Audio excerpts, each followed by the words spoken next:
ক্লাসে ম্যাডাম ঢুকেই বলল, জয় তুই নাকি সাদিয়াকে প্রেমপত্র দিছস। সাদিয়া তোর প্রেমপত্র পড়ে অজ্ঞান হয়ে গেছে।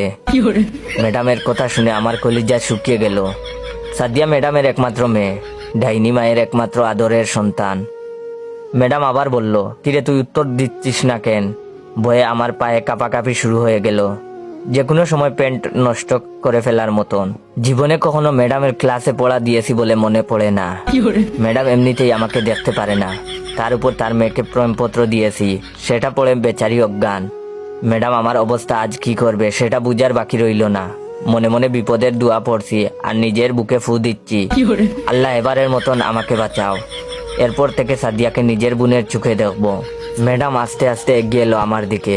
ক্লাসের সবাই সার্কাস দেখার অপেক্ষায় আমার দিকে তাকিয়ে আছে। ম্যাডাম আমার কাছে এসে চিঠিটা আমার হাতে দিয়ে বলল, পড়ে শোনা। ম্যাডামের কথা শুনে এবার গলা পর্যন্ত শুকিয়ে কাঠ। আমি লজ্জায় নিচের দিকে তাকিয়ে আছি। ম্যাডাম তার ডাইনি কণ্ঠে চিৎকার করে উঠে বলল, এক্ষণ পড়ে শোনা বলছি। আমি চিঠি হাতে নিয়ে পড়া শুরু করলাম। কলিজার সাদিয়া, কেমন আছো তুমি? জানি তুমি ভালো নেই। তোমার ডাইনি মায়ের 45 মিনিটের ক্লাস আমাদের যে অবস্থা করে, আল্লাহ জানে সারাদিন তোমার ওপর ওই ডাইনিটা কতটা নির্যাতন চালায়। তুমি বললে আমি উনার বিরুদ্ধে মামলা করব। প্রথম দিন তোমাকে দেখেই আমার বুক কেঁপে উঠছিল।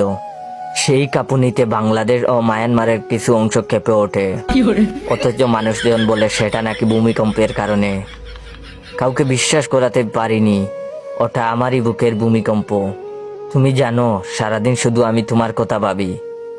এত ভাবনা যদি আমি গণিতের প্রতি দিতাম, তাহলে আইনস্টাইনের মতো আমার পকেটে 2-4টা নোবেল থাকতো। কিন্তু দেখো, আমি নোবেলের কথা চিন্তা না করে শুধু তোমার কথা চিন্তা করি। কিন্তু তোমার ডাইনি মায়ের জন্য চিন্তাটাও ঠিক মতো করতে পারি না। হঠাৎ করে তোমার মা আমার চিন্তার মধ্যে এসে আমাকে লাঠি পেটা করে আর বলে, ওই তুই আমার মেয়েকে নিয়ে চিন্তা করিস কেন? সেই দিন স্বপ্নে দেখি তোমাকে নিয়ে ছাদে যাচ্ছি হানিমুন করতে। রকেটে আমি আর তুমি লুকোচুরি খেলছি।